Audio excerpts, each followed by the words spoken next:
우리는 지금 사무엘하 11장 묵상하면서 다윗이 하나님과 멀어지고 난 이후부터 계속해서 죄에서 돌이키지 않고 죄의 죄를 더하고 있는 모습 살펴보고 있지요.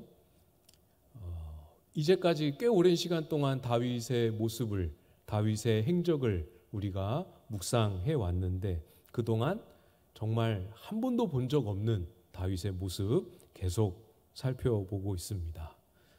가끔 그런 생각이 들어요. 야, 참 너무 다르다. 다윗 맞나 싶을 만큼 정말 평소에 우리가 알아왔던 다윗과 다른 모습이죠.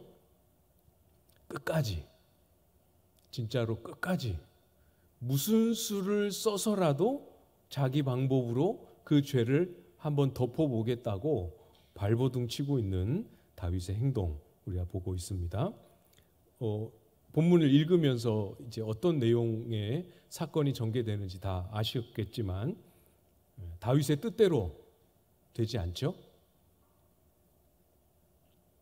우리아를 통해서 어떻게든 그 죄를 감춰보려는 다윗의 시도는 결국 끝까지 실패하게 됩니다. 14절 말씀을 보시면 아침이 되매 다윗이 편지를 써서 우리아의 손에 들려 요압에게 보내니. 아침이 되었습니다.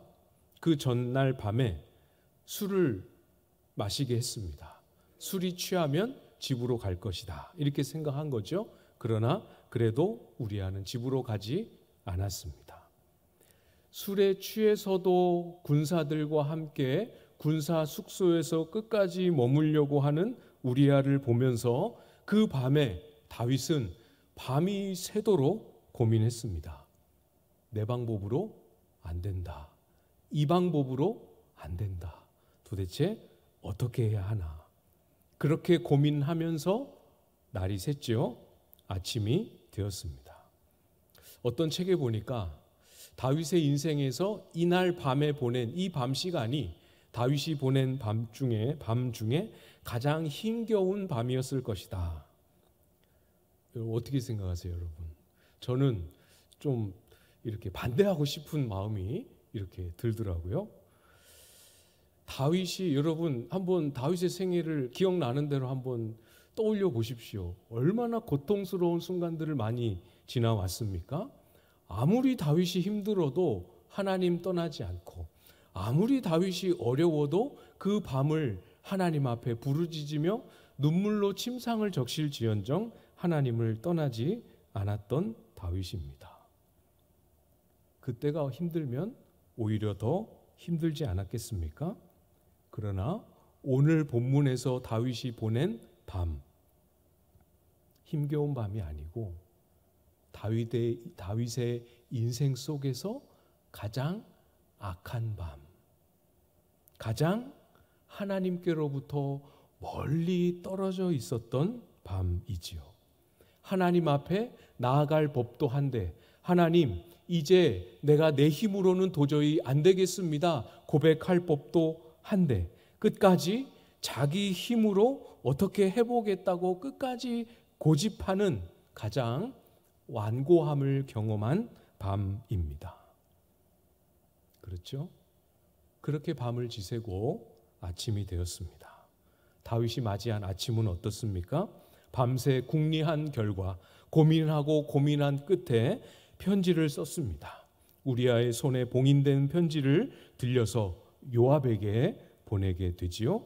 다윗이 여느 때에 맞이했던, 또는 인생에 풀리지 않는 숙제가 있을 때 맞이했던 그 밤도 아니었고, 다윗이 여느 때 맞이했던 아침도 아니었습니다. 시편에 보면 다윗이 얼마나 아침을 귀하게 사용했는지 우리는 종종 발견하게 됩니다. 다윗에게 아침은 새로운 하나님과의 만남이 시작되는 소망의 시간, 지난 밤이 무엇으로 채워졌든 아침인 동이 터올 때는 새로운 하나님을 기대하는 소망의 시간이었습니다. 또 어떨 때 다윗에게 아침은 다시 잠을 깨우고 일어나 새롭게 하나님 앞에 기도하는 기도의 시간이었습니다. 또 어떨 때는 다윗에게 아침은 하나님의 응답을 기다리는 그런 시간이기도 했지요. 하나님의 인자하심을 경험하며 내 영혼이 소생케 되어지는 그 은혜를 바라고 또 경험하는, 누리는 아주 복된 시간이었습니다. 어떤 시간이요? 아침이. 그러나 여러분, 오늘 본문의 다윗의 아침은 어떤 시간입니까? 기도하지 않습니다. 하나님 앞에 머물지도 않습니다. 하나님께 귀를 기울이지도 않습니다. 밤새 자기 혼자 스스로 고민한 그 결론을 실행에 옮기기 바쁠 뿐이지요, 하나님을 완전히 놓치고 있는 모습입니다. 다윗이 본인이 어떻게 느꼈는지와 상관없이 하나님으로부터 이렇게나 많이, 이렇게나 멀리 떨어져 있는 모습이지요. 다윗이 이런 죄를 저질렀다, 저런 악을 행했다, 이것 하나하나의 행동들도 물론 틀림없이 회개해야 할 잘못입니다. 그러나 한 가지, 두 가지 행동의 차원을 넘어서서 처음 11장이 시작될 때부터 우리아가 목숨을 잃게 되는 이 시점까지는 굉장히 긴 시간입니다. 수개월의 시간이 흐른 과정이 포함되어 있는 거죠. 그러니까 하나님께로부터 멀어진 채로, 하나님을 찾지 않은 채로, 그 죄를 마음에 품은 채로 자신의 삶을 멈추지 않고 계속 몰아세우고 있습니다. 갈수록 점점 더 멀어질 뿐이죠. 꼭 다윗처럼, 또 다윗의 아침은 아니라 할지라도 우리의 삶을 한번 돌아보십시오. 다윗이 평소의 아침을 잃어버렸던 것처럼 우리는 평소에 하나님과 아주 좋을 때 누렸던 은혜의 자리, 기도의 자리, 하나님과의 만남과 사귐의 자리를 놓치고 혹 다른 것들로 채우고 있지는 않은지 한번 우리 삶을 돌아볼 수 있겠지요. 묵상 노트와 성경책을 꺼내들지 않은 지 오랜 세월이 지났구나, 꽤 많은 시간이 지났구나 하시는 분들 있으시지요? 있으실 수 있습니다. 하나님과 동행하고 주님의 음성을 듣는 기쁨, 무엇을 말씀하실까 기대하는 마음, 어떻게 그 말씀에 응답할까 설레는 마음, 이런 것들이 다른 것으로 대체되고 있지는 않은지, 이미 대체되어서 아무것도 모르고 놓치고 살아가고 있지는 않은지 돌아보시기를 바랍니다. 하나님과 만나는 시간, 그 귀한 시간을 분주하다는 이유로, 다른 일들을 빨리빨리 처리해야 한다는 이유로 그 시간을 다른 것들로, 다른 일들로 채워버리지는 않으셨는지 돌아봐야겠지요. 여러분, 우리가 누렸던 경건의 시간, 하나님과 만났던 기도의 시간, 참 마음에 좋은 추억으로 생생한 은혜의 흔적으로 간직하고 있었던 예배의 시간, 혹시 다른 것에 많이 빼앗기셨습니까? 다시 되돌려 놓으셔야 합니다. 하나님이 우리에게 주신 것이지만 우리와 하나님 사이에 만남을 위하여 하나님이 주신 하나님의 시간이죠. 하나님의 것으로 다시 되돌려 놓을 수 있는 이 시간이 되실 수 있기를 바랍니다. 다윗이 과연 요압에게 어떤 내용의 편지를 썼는가? 이 내용을 보면 다윗이 보낸 지난 밤이 얼마나 악한 밤이었는지를 확인하게 됩니다.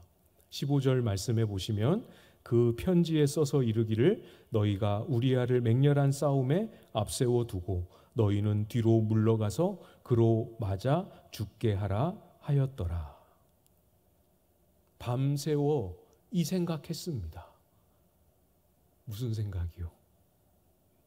우리아를 생존 확률이 매우 낮은 위험한 전쟁터로 보내어서 암몬 군사들의 손에 목숨을 잃도록 조치를 취하라는 편지였습니다. 이걸 밤에 생각했다니까요. 평소에 기도하던 그 시간에 우리아를 죽일 생각을 정리했습니다. 우리는 이 시대를 살지 않습니다. 그렇죠? 다윗처럼 이렇게 마음먹은 행동을 다 실행에 옮길 수 있을 만한 절대 권력을 가지고 있지도 않습니다. 그래서 우리는 다윗처럼 사람의 목숨을 빼앗는 이런 행동까지는 하지 않습니다. 그렇죠?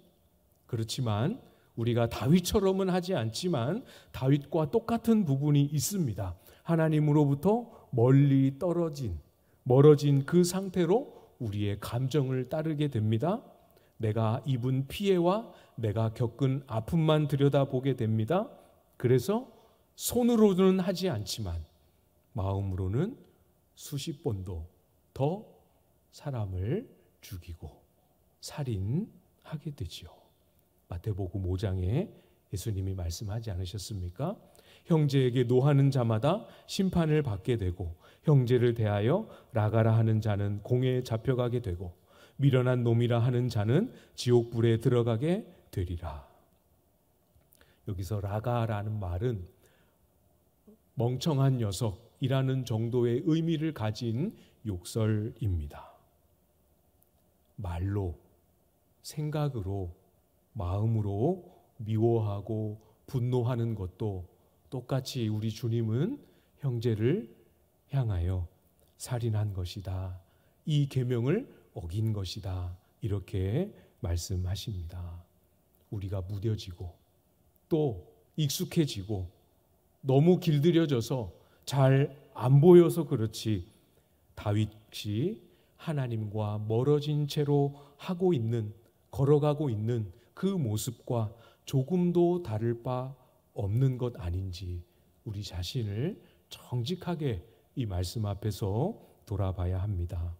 다윗이 밧세바의 몸에 손을 댄 것처럼 우리가 똑같이 물리적인 행동을 실행에 옮기지는 않지만 음욕을 품은 자마다 이미 마음에 간음하였다. 이렇게 말씀하시지 않았습니까? 우리가 형제를 미워하고 비난했던 죄 하나님 앞에 돌이키고 회개해야지요. 할 수 있습니다. 간음한 죄를 고백하고 돌이키고 회개해야지요. 또 할 수 있습니다. 그렇지만 거기서 오늘 본문은 한 걸음 더 나아가도록 우리에게 도전하고 계시죠.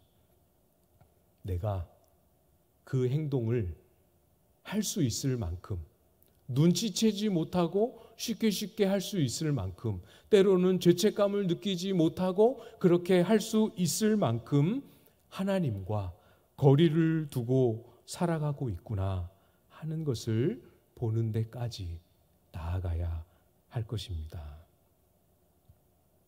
하나님과 멀어져서 분주한 일들로 나의 삶과 시간을 채워가게 될 때 여러분 그 시간을 분주하게 행하는 일들로만 채운다고 해서 그 일들로만 채워지지는 않습니다. 우리의 삶이 그렇게 해서 하나님으로부터 조금씩 멀어지게 되면 다윗과 같은 길을 갈 수밖에 없습니다. 다윗도 그렇게 했는데 그렇죠? 허물과 죄로 채워지게 됩니다. 하나님이 기뻐하시지 않는 삶과 정서와 행동들로 채워질 수밖에 없습니다. 여러분 잘 기억하십시오. 하나님과 멀어져 지내는 데는 장사가 없습니다. 하나님과 멀어진 채로 살아가는 그 동안에는 죄를 무슨 수를 써도 이길 수 없습니다. 하나님과 멀어진 채로 절대로 거룩할 수도 성령의 충만함을 누릴 수도 없지요. 우리의 삶이 바르게 세워질 수 없는 것 여러분 잘 기억하시기 바랍니다. 16절 말씀을 보시면 요압이 그 성을 살펴 용사들이 있는 것을 아는 그곳에 우리아를 두니. 중간 과정이 많이 생략이 되어 있습니다. 편지가 전달되기까지의 시간, 편지를 읽는 요압, 그 편지 앞에서 어떻게 해야 될까 고민하거나 반응하는 요압 전부 생략되었습니다. 본문은 편지의 내용을 기록한 15절에 이어서 곧바로 그 편지의 내용대로 실행에 옮기고 있는 요압의 모습을 곧바로 기록하고 있지요. 우리아를 가장 위험한 전쟁터로 요압은 보냈습니다. 뭘 말씀하는지 보이시죠? 다윗의 편지는 곧바로 요압이라는 또 다른 사람의 범죄를 만들어내고 있습니다. 암몬의 성중에서 오랜 시간 동안 전쟁을 하고 있었으니 잘 알겠지요? 가장 위협적이고 위험한 장수가 있는 곳을 찾아서 그곳으로 우리아를 보냈습니다. 한 사람에게서 시작됐습니다. 지도자이기는 했지만 한 사람, 다윗의 결심, 다윗의 행동이 공동체를 어떻게 만들어 가고 있는지 여러분 잘 눈여겨보십시오. 자기의 죄악에 자기의 부하를 끌어들이고 동참시키고 있습니다. 다윗은 알고 있었어요. 요압의 성정이 매우 위험하고 혈기 서려 있고 사람의 목숨을 빼앗는 것을 두려워할 줄 모른다는 것을 다윗은 알고 있었습니다. 그러면 지도자로서, 왕으로서, 주군으로서 그런 연약함을 경계하고 지도해야 할 텐데 그 요압의 죄성을, 그 요압의 악한 성정을 이용하고 거기에 편승하여 똑같이 죄를 짓도록 만들고 있지요. 그것뿐이 아니지요. 여러분 17절에도 보시면 그 성 사람들이 나와서 요압과 더불어 싸울 때 다윗의 부하 중 몇 사람이 엎드러지고 햇사람 우리아도 죽으니라. 우리아만 목숨을 잃은 게 아닙니다. 이 우리아의 목숨을 빼앗는 이 일을 자연스럽게 은폐할 수 있도록 하기 위해서 전쟁을 정말 하는 것처럼 다른 부하들도 함께 참여하게 합니다. 그래서 애꿎은 다른 부하들도 이 우리아와 함께 이 전쟁터에서 목숨을 잃게 됩니다. 잘 보십시오. 지금 다윗이 무슨 일을 벌이고 있는지 잘 보십시오. 다윗이 이스라엘의 왕으로 자기의 부하들을 전쟁터에 내몰아 죽게 하고 있습니다. 이유는 자신의 허물과 죄를 덮기 위함이지요. 그의 군대 장관 요압은 전쟁을 하다 말고 무엇을 하고 있습니까? 자기 백성의 생명을 취함으로 왕의 죄를 덮기 위한 악에 악을 더하고 있습니다. 요압이 하고 싶지 않은데 억지로 왕의 명령이니까 어쩔 수 없이 그렇게 하는 모습 같아 보이지는 않습니다. 내용의 흐름을 가만히 보면 다윗이 편지한 의도를 정확하게 알고 다윗이 명령하지 않은 것까지 포함해서 적극적으로 행하고 있는 모습이지요. 다른 부하들도 함께 나가서 함께 목숨을 잃도록 하는 치밀함까지 요압은 보여주고 있습니다. 시작은 다윗이었습니다. 한 사람의 죄가 공동체를 이렇게까지 만들 수 있구나. 여러분 잘 기억하십시오. 꼭 다윗처럼 왕이 아니라 할지라도 우리도 똑같습니다. 그냥 평범한 교회의 한 교우, 한 지체라 할지라도 똑같습니다. 우리 한 사람의 경건이든 한 사람의 악행이든 그것이 그 사람만의 것으로 끝나지 않는다는 것이죠. 한 사람의 경건이 공동체에 그만큼의 필요한 부분을 채우고 공동체를 살찌우고 부요하게 합니다. 그 사람이 그렇게 경건하게 산 것 아무도 몰라도 놀랍게 공동체를 부요하게 채워갑니다. 반대로 한 사람의 악행이 아무도에게도 드러나지 않았다 할지라도 그 사람의 악행 그만큼 공동체를 빈약하게 하고 공동체를 무기력하게 만들게 되지요.